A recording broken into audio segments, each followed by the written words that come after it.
Good morning. It's Steve from Southern Illinois again. I hope your morning is going as good as mine. We've had a beautiful week here with sunshine and cooler temperatures. The morning doves are cooing in the background. It's a beautiful day. Today I want to share with you another kingdom parable. I call this one the legacy. Tom was a landscape engineer. You can think of him as a master gardener. And he was the master gardener of his era. One of his colleagues wrote, "He's an artist. He paints with soaring mountains, seascapes, sunny meadows, shady woods, and creates refuges of silence within the din of cities, and surrounds our homes with a slice of paradise." His knowledge of horticulture was encyclopedic, his work ethic impeccable, and his mastery of the combination of the essentials of landscape engineering unparalleled. I have a picture of him with his 4 children. They're standing around a boulder, evidently getting ready to move it for a project. Tom stands looking down at the boulder, a pensive look on his face. Beside him stands John, his eldest son, shovel in hand, his eyes firmly fixed on his father. John was reliable, dependable, obedient. He was the true firstborn of the family. When he would get out of school, even as a young child, he would rush home to work with his dad. He learned the business from the ground up, mastered all of the skills that were necessary, and went on to learn how to use all of the different forms of plant propagation, and developed his own breeding and hybrid projects under his father's tutelage. When he finished college, he headed straight back home to join his father in the business. His mantra was, "What would Tom do?" To every question, to every crisis, what would Tom do? Sitting on the boulder is his brother James, the second-born. James is sitting there with a stick, doodling in the dirt at the base of the boulder. James was anything but his brother John. He was unfocused, unreliable, undependable. He had a strong rebellious streak, and while he was somewhat artistic, he just didn't have the discipline to do anything. He kind of coasted through elementary and high school, not really doing anything. Went to college as an art major, but dropped out before the first semester was finished. And then started drifting around the country working odd jobs and living out of his car. Occasionally he would be found in one of the public gardens doing sketches or paintings. They weren't anything to speak of. Occasionally he would drop into home, and that must be how he ended up in this picture, that he was on one of his rare visits at home. He was definitely the black sheep of the family. And then there's Robert. Robert is in the picture wearing glasses, okay? Whereas John is tall and muscular and tanned. Robert looks like he belongs in a library, which is where he usually spent his time. He loved books, and once the internet came around, he jumped onto that like a fish to water, okay? Information and reading were his life. Now, College was difficult for him because he could never figure out what he wanted to be. He actually changed his major every single year, and after 6 years, he finally gave up and moved back home, lived in the basement, and started vlogging a little. He called his vlog the Gardner's Philosophy, and and said he was promoting a philosophy of horticulture, which nobody got. I mean, is philosophy of horticulture even a thing? And then there's Marianne. Marianne just lights up the picture like she did every room that she walked into. She was the social butterfly of the family. She didn't do much work herself around the business, but when she was around, work was a social event, full of laughter and games and happiness. She didn't do much work herself, but the crew always worked faster and harder when she was around. She went to college and majored in marketing and political science. Before she'd even finished college, one of her community organization projects was winning awards. A major not-for-profit snapped her up immediately after graduation.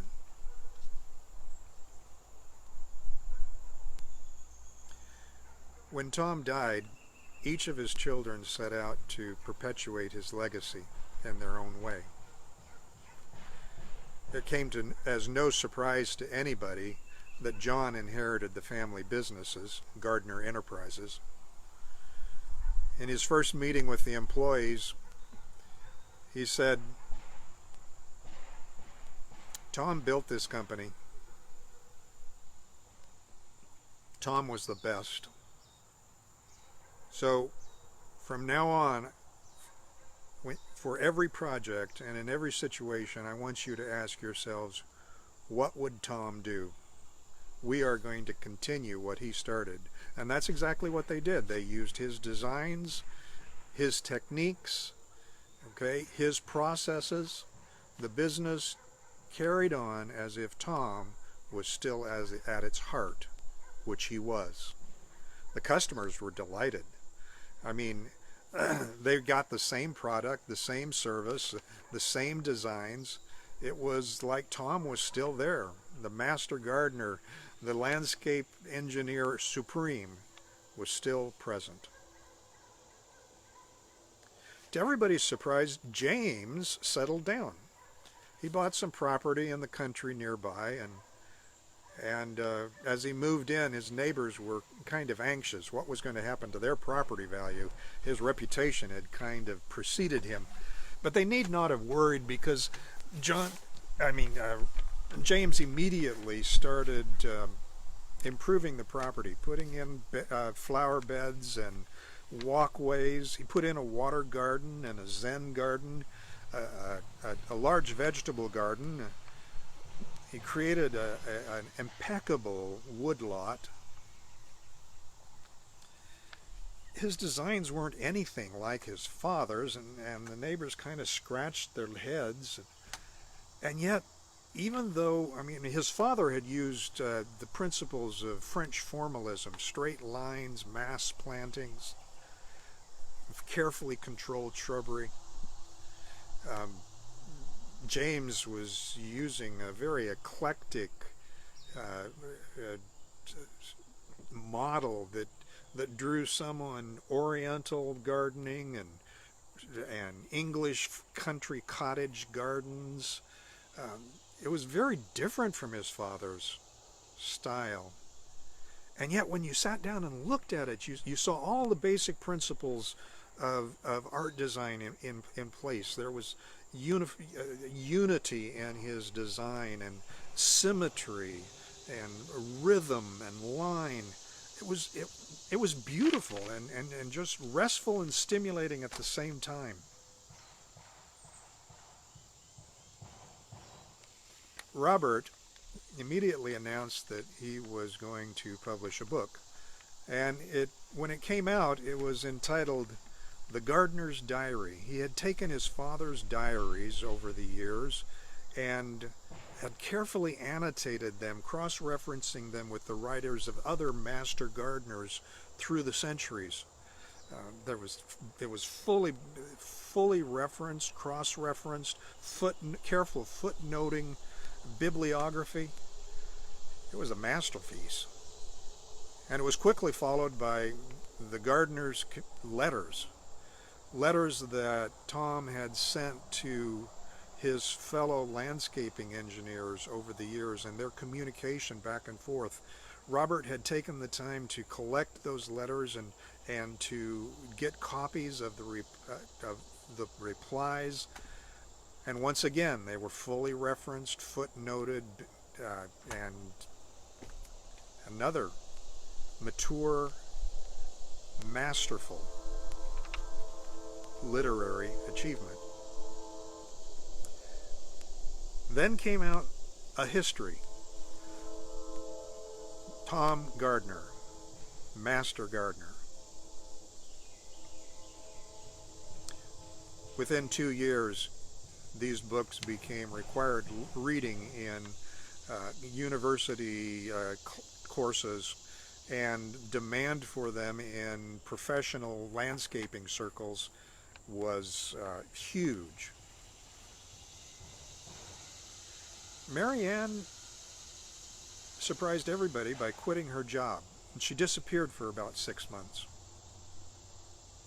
And then, with a blitz of media and community activities and fundraising, she launched a new project that she called the Club's Gardner. It was a network of regional organizations that were dedicated to environmentalism and social activism.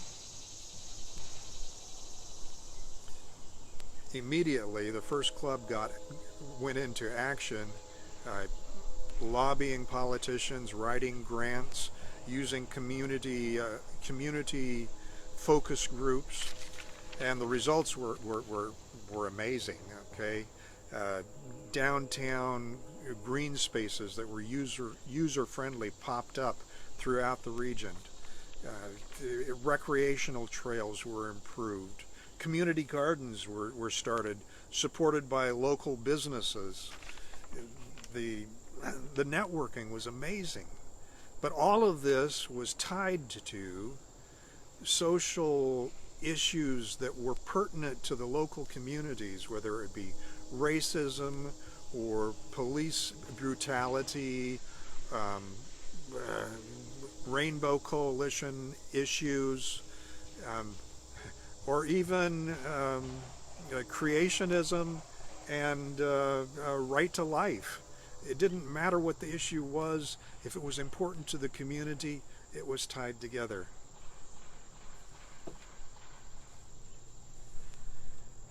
Ten years later, the children were still at work on their father's legacy. John was still the leader of Gardner Enterprises, but they were no longer dominant in the landscaping business. A new competitor had arisen. James. James had started a new consulting business that he called New Vision, implementing new styles and new designs in public landscaping. And most of the customers that were leaving Gardner Enterprises were going to New Vision.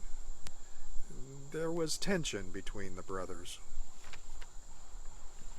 Robert, despite not having finished college, had landed a tenured professorship at a prestigious university based purely on his literary works. His credentials there were impeccable now.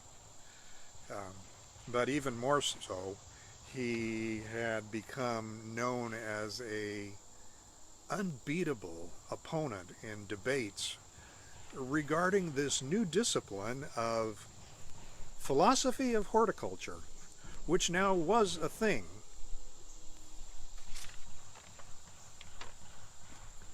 Marianne still was the CEO of the club's Gardner, but the organization was struggling.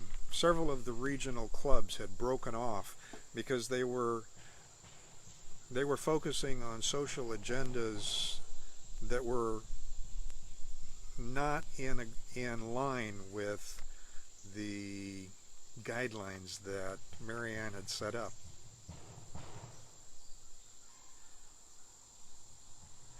Which of these four children do you think was truly perpetuating their father's legacy? John, who continued to worship his father and do things like his father did? James, who set out to create something new? Robert, who took the written works of his fathers and codified them to define a new philosophy? Or Marianne, who built on her father's legacy to address social issues within communities?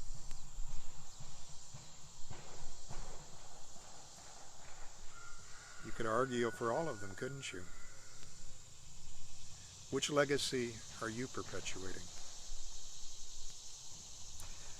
Be safe, friends. Be prudent. But above all, keep looking up and have a wonderful day. I'll see you next week.